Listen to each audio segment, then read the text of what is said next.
you're a convert, you should know your place, and then there are roles for rabbis, and there are roles for congregants, and there are roles for people who want to be up front and be the president of the shul and collect the money and rah with fundraising, and so we all have a place, and I think that's very rooted in Torah. I agree.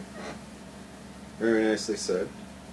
And whether you're black or brown, your skin color is pitch black or just light black, or if you're yellow, that don't make any difference in a Torah perspective. Oh no, absolutely.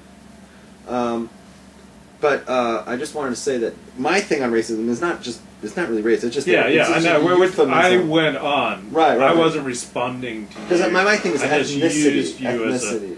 as a diving board. Yeah, where you get that jump. You jump on the board and then you leap and you go the segue far, out and away from what the original topic was. But it just came up, and I just wanted to deal with it. So, what do you think of my 4 levels? I found them interesting. Yeah. Was it on the same level of interesting as, let's say, Prager? If Prager had said it, it would be in your blog tomorrow. But, Rabbi Rab said it, so it's like, it's not as chashuv as when Prager says. And by the way, Prager's down here in the Reform, So, what?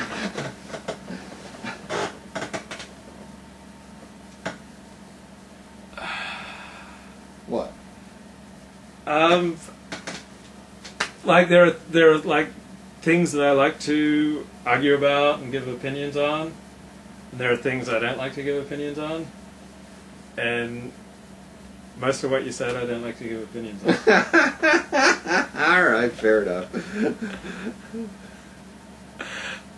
So here I'm just going to make sure we have a transcript of this week's Parsha. So as I'm emailing the transcript of this week's Parsha to you, we're in a great Parsha. I mean, Shoftim is just so rich. Oh yeah. And I love it. I mean, it's like, this is like classic Judaism. Almost if you had one Parsha, this is a real good one. This is the creme de la creme. And I mean, as someone who grew up a Christian, I just love how unromantic this week's Parsha is. Because it's like it starts off with, and as you set up the society in the land, you shall appoint judges.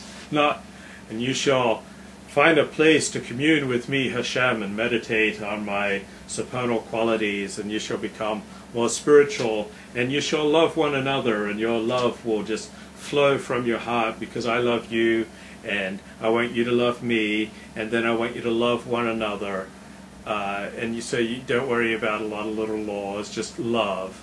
Okay, I got a lot of that growing up, so it's nonsense. They know there are going to be constant conflicts because all human society has constant conflicts, and the answer is, and if you have conflicts with one another, then you each need to have a closer walk with the Lord. No, we're going to have judges, and in effect we're going to have policemen to enforce the law. Torah police. Torah police. 1 for every 10 persons. It's going to be like communist Soviet Union, where there's a KGB on every block. And people don't understand that. Torah wants Torah police because it doesn't want the nonsense of having to deal with this. This can't happen in a society with Torah police, because on every block you're going to have a Torah cop dressed like me who's going to say, no, you can't do that. And also, the Torah cops, generally speaking, don't come into your house uninvited. I mean, there are some times when, they must investigate and come into your house. But generally speaking, Torah cops are not going to come in and check out if you're watching TV or if you're, engaging in, certain vices that you shouldn't engage in. The Torah cops are not going to, they're not the Taliban. No. And they're not, outside of the land of Israel, they're not going to knock down statues and...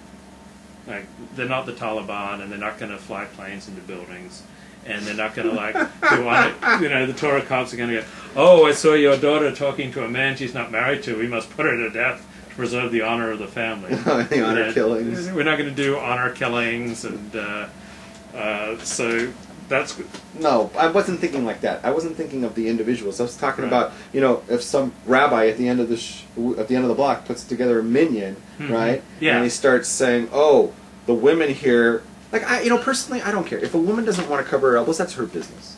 That's her business. I'm not saying, you know, I'm not trying to trash women here tonight. You know what I'm saying? right. If they don't want to cover their elbows, that's their business. It's when a rabbi tells them halachically, according to Jewish law, that's acceptable. That's when I have a problem. Yeah. When they start bending the rules. Yeah. When they start bending the rules, it's no longer Judaism. That's it. Right. You know, they start saying, oh, the woman says, I want to sing in shul, and I want to lane, and I want to be the rabbi. And they say, okay, Rebbe Kedever, you're the rabbi. You know, that's when it starts getting crazy. You know, and I have a problem with that. You know, and that's my problem. That wouldn't happen with a Torah police. Because they'd go in the shul, you know, and they'd say, hey, what? They'd go like, you know, what the fuck? What the fuck is going on here? We need a mechitza. First of all, let's build a mechitza not a peekaboo, you know, not a low hurdle one. Let's get a real mechitza that you can't see each other, you know, and women know your place, the men are laning, the men are going to conduct services, and the men are the rabbis. Let's go. That's the Torah police. And another thing I dig about this week's Pasha is that men, generally speaking, don't have a problem with giving orders and taking orders. Like, we respect hierarchy. If it's a hierarchy that we respect, you know, we will take orders and we will give orders. We're used to, like, there's someone up here who gives orders, such as a boss or a rabbi or a judge or a friend who simply knows better than we do about how to play tennis. We'll take orders, we'll give orders. Like, that's very, very masculine. Women don't tend to respond as well, generally speaking, to kind of a hierarchical setup. The Torah Constitution is very hierarchical in the way it operates. The other thing I dig is it keeps saying... That must be a woman, because I hate hierarchies, to be honest. I really don't. I don't do well in the corporate structure. But you went to yeshiva, and you understood there was a hierarchy there. In yeshiva? Yeah, there was the Rosh Yeshiva. Well, there's the Rosh Yeshiva, you know, and then there's like the rabbis, you know, and then there's us. But like when I was working, like, you know, in corporate America, and like you have like this gigantic hierarchy, and you know all these levels and everything, and no matter how hard you work, you end up going down because they keep stuffing people on top of you. I hated that. Then the other thing I dig is Torah does not have a problem with judging. I think that's about the most modern California and modern cliche is like, don't judge. Don't judge me. That's very judgmental. Yeah, don't judge. The Torah is all about judging. Yeah. It doesn't mean that you can't take it too far, like any Torah value, and become obnoxious.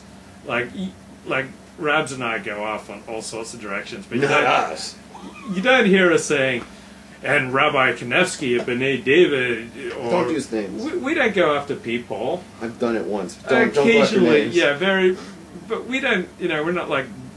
And this is where so and so is falling short of what the Torah requires. That's not how we. I go after movements. Right, movements, intellectual I'll trends, trash and Aish, perspectives. Chabad, Zionists. Right, but he's not saying in Rabbi Nachum Braverman at Aish Torah. I never said that. Right, we don't speak that way. But Torah does not have a problem with judging. You know, you have to make judgments, and I also dig that the Torah portion says, "Show no mercy."